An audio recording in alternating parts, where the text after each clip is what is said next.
ନେତୃତ୍ୱର ପ୍ରକୃତ ଅର୍ଥ କ'ଣ? କିମ୍ବା ଗୋଟେ ଉତ୍ତରାଧିକାରର ମାନେ କ'ଣ? ଶହ ଶହ ବର୍ଷ ତଳେ ଜଣେ କବି ଏହି ପ୍ରଶ୍ନ ଉପରେ ଗଭୀର ଭାବରେ ଚିନ୍ତା କରିଥିଲେ। ଆଉ ତାଙ୍କର ସେହି ଚେତାବନୀ ଆଜି ବି ସେତିକି ହିଁ ପ୍ରାସଙ୍ଗିକ। ଆସନ୍ତୁ ସେହି ଦୃଷ୍ଟିକୋଣକୁ ଟିକେ ଭଲ ଭାବରେ ବୁଝିବା। ସେମାନେ ଥିଲେ ସିଂହର ସନ୍ତାନ, କିନ୍ତୁ କାର୍ଯ୍ୟ ଥିଲା ଶ୍ୱାନ ପରି। ବସ୍ ଏଇ ଗୋଟିଏ ଧାରି ଭିତରେ କବିଙ୍କର ସବୁ ନିରାଶା ଆଉ କ୍ଷୋଭ ଯେମିତି ଭରି ରହିଛି। ଏହା କେବଳ ଗୋଟେ କଥା ନୁହେଁ, ବରଂ ଗୋଟେ ପୂରା ପିଢ଼ିର ନୈତିକ ପତନର କାହାଣୀ। ତେବେ କଥାଟା ଆରମ୍ଭ ହେଲା କେଉଁଠୁ? କଳ୍ପନା କରନ୍ତୁ, ଜଣେ କବି ଏକ ରାଜଦରବାରରେ ବସିଛନ୍ତି, ଆଉ ସେ ସେଠି ଦେଖୁଛନ୍ତି ରାଜାମାନେ କେମିତି ନିଜର ଅହଙ୍କାର ଆଉ ମିଛ ଉପାଧି ପଛରେ ଦୌଡ଼ୁଛନ୍ତି, ରାଜକୀୟତାର ପ୍ରକୃତ ଅର୍ଥକୁ ଭୁଲି ଯାଉଛନ୍ତି। ଆଉ ଏହା କୌଣସି କପୋଳକଳ୍ପିତ କାହାଣୀ ନୁହେଁ।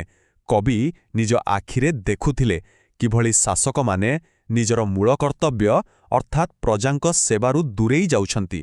ତାଙ୍କର କବିତା ଥିଲା ସେହି ପତନର ଏକ ଜୀବନ୍ତ ଚିତ୍ର। ତେବେ ପ୍ରଶ୍ନ ଉଠୁଛି, ଏହି ଶାସକମାନେ କେଉଁ ଆଦର୍ଶରୁ ବିଚ୍ୟୁତ ହୋଇଥିଲେ? ଏହା ଜାଣିବା ପାଇଁ କବି ଆମକୁ ସେମାନଙ୍କ ପୂର୍ବପୁରୁଷଙ୍କ ପାଖକୁ ନେଇଯାଉଛନ୍ତି, ଯେଉଁମାନେ ଥିଲେ ପ୍ରକୃତ ନେତୃତ୍ୱର ପ୍ରତୀକ। ସେହି ଆଦର୍ଶ ରାଜାମାନେ କେମିତି ଥିଲେ? କବିଙ୍କ ଭାଷାରେ କହିଲେ, ସେମାନେ ଥିଲେ ଉପରକୁ ଉଠୁଥିବା ନିଆଁର ଶିଖା ଭଳି, ଯିଏ ସବୁବେଳେ ଉନ୍ନତି ଚାହେଁ। ସେମାନେ ପୂରା ରାଜ୍ୟକୁ ନିଜ ପରିବାର ଭାବୁଥିଲେ, ଆଉ କେବଳ ଜଣେ ଶାସକ ନୁହେଁ, ବରଂ ବାପା ମା ଭଳି ବାତ୍ସଲ୍ୟ ମମତାରେ ପାଳନ କରୁଥିଲେ। ସେମାନେ ଥିଲେ ପ୍ରକୃତ ରକ୍ଷକ। ଏ ଥିଲା ଆଦର୍ଶର କଥା, ସୁନେଲି ଅତୀତ। ହେଲେ ବାସ୍ତବତା କ'ଣ ଥିଲା? କବିଙ୍କ ସମୟର ଚିତ୍ର ଥିଲା ଠିକ୍ ଏହାର ଓଲଟା, ଗୋଟେ ଦୁଃଖଦ ଆଉ ଲଜ୍ଜାଜନକ ବିପରୀତ ଚିତ୍ର। ତଫାତଟା କେତେ ସ୍ପଷ୍ଟ ଦେଖନ୍ତୁ। ଗୋଟେ ପଟେ ପୂର୍ବପୁରୁଷ ଥିଲେ ରକ୍ଷକ, ଆଉ ଆପଟେ ତାଙ୍କରି ବଂଶଧର ପାଲଟିଗଲେ ଶିକାରୀ। ପୂର୍ବପୁରୁଷ ଯଦି ନିଆଁ ଭଳି ଉପରକୁ ଉଠୁଥିଲେ, ଏମାନେ ପାଣି ଭଳି କେବଳ ତଳକୁ ଖସୁଥିଲେ। ଏହା ହିଁ ଥିଲା ସେହି ମହାନ ବିପରୀତତା। କବି ଏହି ପରିବର୍ତ୍ତନକୁ ଗୋଟେ ବହୁତ ଶକ୍ତିଶାଳୀ ଉପମା ଦେଇ ବର୍ଣ୍ଣନା କରୁଛନ୍ତି। ସେ କହୁଛନ୍ତି, ରାଜା ଆଉ ପ୍ରଜାଙ୍କ ସମ୍ପର୍କ ଏକ ବାଜ୍ ପକ୍ଷୀ ଆଉ ପାରା ଭଳି ହୋଇଗଲା। ଯିଏ ରକ୍ଷା କରିବା କଥା, ସେ ହିଁ ଭକ୍ଷକ ସାଜିଲା। ଆଉ ଏହି ଭ୍ରଷ୍ଟାଚାରର ତାଲିକା ବି ବହୁତ ଲମ୍ବା ଥିଲା। ସେମାନେ ଗରିବ, ଅସହାୟ, ବିଧବାମାନଙ୍କୁ ଶୋଷଣ କରୁଥିଲେ। ଯେତେବେଳେ ସାଧାରଣ ଲୋକ ଖାଇବାକୁ ପାଉନଥିଲେ, ସେତେବେଳେ ଏମାନେ ନିଜ ରାଜକୋଷ ଭରୁଥିଲେ। ପ୍ରେମ ବଦଳରେ ଭୟ ଦେଖାଇ ଶାସନ କରୁଥିଲେ। ସେମାନେ ନିଜ ପୂର୍ବପୁରୁଷଙ୍କର ସବୁ ନୀତି ସହିତ ବିଶ୍ୱାସଘାତକତା କରିଥିଲେ। ତେବେ ରାଜାମାନଙ୍କର ଏହି ଧନ ପଛରେ ପାଗଳାମି ଦେଖି କବି ଗୋଟେ ମୂଳ ପ୍ରଶ୍ନ ପଚାରୁଛନ୍ତି। ଆରେ, ଏତେ ଯେଉଁ ଧନ ସମ୍ପତ୍ତି, ତାର ପ୍ରକୃତ ମୂଲ୍ୟ କ'ଣ? ମୃତ୍ୟୁ ଆଗରେ ଏହାର ସ୍ଥିତି କେତେ? ଏହି ସତକୁ ବୁଝାଇବା ପାଇଁ ସେ ଆମକୁ ଜଣେ ମହାନ ସମ୍ରାଟଙ୍କ କାହାଣୀ ମନେ ପକାଇ ଦେଉଛନ୍ତି। ଆମେ ସମସ୍ତେ ବିଶ୍ୱବିଜେତା ଆଲେକ୍ଜାଣ୍ଡାରଙ୍କ କଥା ଜାଣିଛେ, ଯିଏ ପ୍ରାୟ ପୂରା ଦୁନିଆକୁ ଜିତିବାର ସ୍ୱପ୍ନ ଦେଖିଥିଲେ। କିନ୍ତୁ ତାଙ୍କ କାହାଣୀରେ ଆମ ପାଇଁ ଏକ ବହୁତ ବଡ଼ ଶିକ୍ଷା ଲୁଚି ରହିଛି। ଜୀବନସାରା ଏତେ ବିଜୟ, ଏତେ ସମ୍ପତ୍ତି ଏକାଠି କଲା ପରେ ତାଙ୍କର ଶେଷ ଇଚ୍ଛା କ'ଣ ଥିଲା?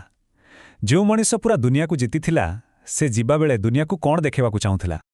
ଆଲେକ୍ଜାଣ୍ଡାରଙ୍କର ଶେଷ ଆଦେଶ ଥିଲା, ମୋର 2 ହାତକୁ କଫିନ୍ ବାହାରେ ଖୋଲା କରି ରଖିବ, ଯେମିତି ଦୁନିଆ ଦେଖିପାରିବ ଯେ ବିଶ୍ୱବିଜେତା ବି ଶେଷରେ ଖାଲି ହାତରେ ହିଁ ଯାଏ।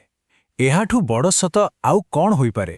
ଆଲେକ୍ଜାଣ୍ଡାରଙ୍କର ଏହି କାହାଣୀକୁ ରାଜାମାନଙ୍କ ଲୋଭ ସହିତ ଯୋଡ଼ି କବି ସ୍ପଷ୍ଟ କରୁଛନ୍ତି ଯେ ଧନକୁ କେବଳ ଜମା କରି ରଖିବାଟା ନିରର୍ଥକ।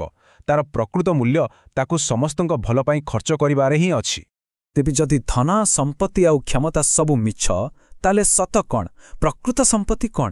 ଏହାର ଉତ୍ତରରେ କବି ଆମକୁ ଗୋଟେ ରାସ୍ତା ଦେଖାଉଛନ୍ତି, ଯାହା ସବୁଠୁ ସ୍ଥାୟୀ, ଆଉ ସେ ରାସ୍ତା ହେଉଛି ଧର୍ମର ରାସ୍ତା। ଏଠି ଧର୍ମର ମାନେ କୌଣସି ପୂଜାପାଠ ନୁହେଁ। ଏଠି ଧର୍ମର ଅର୍ଥ ହେଉଛି ଠିକ୍ ରାସ୍ତା, ନ୍ୟାୟ, ନୈତିକତା, କର୍ତ୍ତବ୍ୟ ଆଉ ସଦ୍ଗୁଣର ପଥ। କବିଙ୍କ ମତରେ ଏହା ହିଁ ମହାନତାର ପ୍ରକୃତ ମାପଦଣ୍ଡ। କବି ଆମକୁ ଗୋଟେ ଚମତ୍କାର ଉପମା ଦେଇ ଚେତାଇ ଦେଉଛନ୍ତି। ସେ କହୁଛନ୍ତି, ଆମ ଜୀବନଟା ଗୋଟେ କଣା ମାଠିଆ ଭଳି, ଯେଉଁଥିରୁ ପ୍ରତି ମୁହୂର୍ତ୍ତରେ ଆୟୁଷ ଟୋପା ଟୋପା ହୋଇ ସରିଯାଉଛି, ଆଉ ମୃତ୍ୟୁର ରଥ ତ ସବୁବେଳେ ଆମ ଆଡ଼କୁ ମାଡ଼ି ଆସୁଛି। ତେଣୁ ଧର୍ମପଥରେ ଚାଲିବାଟା କେବଳ ଗୋଟେ ବିକଳ୍ପ ନୁହେଁ, ଏହା ଜରୁରୀ। କାହିଁକି? କାରଣ ଧର୍ମ ହିଁ ସେହି ଗୋଟିଏ ସମ୍ପତ୍ତି ଯାହାକୁ କେହି ଚୋରି କରିପାରିବନି କି ସମୟ ତାକୁ ନଷ୍ଟ କରିପାରିବନି। ଏହା ହିଁ ଏହି ଜୀବନରେ ଶାନ୍ତି ଦିଏ ଆଉ ପରବର୍ତ୍ତୀ ଯାତ୍ରା ପାଇଁ ନୌକା ସାଜେ। ଏହା ହିଁ ଅମର ହେବାର ପ୍ରକୃତ ରାସ୍ତା, ପ୍ରକୃତ ଉତ୍ତରାଧିକାର। ତେଣୁ ଶେଷରେ କବି ପୁଣି ଥରେ ରାଜାମାନଙ୍କୁ ସେମାନଙ୍କର କର୍ତ୍ତବ୍ୟ ମନେ ପକାଇ ଦେଉଛନ୍ତି।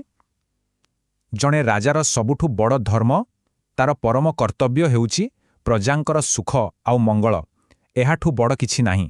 ତେଣୁ ଶେଷରେ ଗୋଟିଏ ପ୍ରଶ୍ନ ରହିଯାଉଛି, ଯାହା କେବଳ ସେହି ରାଜାମାନଙ୍କ ପାଇଁ ନୁହେଁ ବରଂ ଆମ ସମସ୍ତଙ୍କ ପାଇଁ। ଉତ୍ତରାଧିକାର ସେଇଟା ନୁହେଁ ଯାହା ଆମେ ଏକାଠି କରୁ, ବରଂ ସେଇଟା ଯାହା ଆମେ ପଛରେ ଛାଡ଼ିଯାଉ। ତେବେ ଆମେ ନିଜ ପାଇଁ କିଭଳି ଉତ୍ତରାଧିକାର ଛାଡ଼ିଯିବା?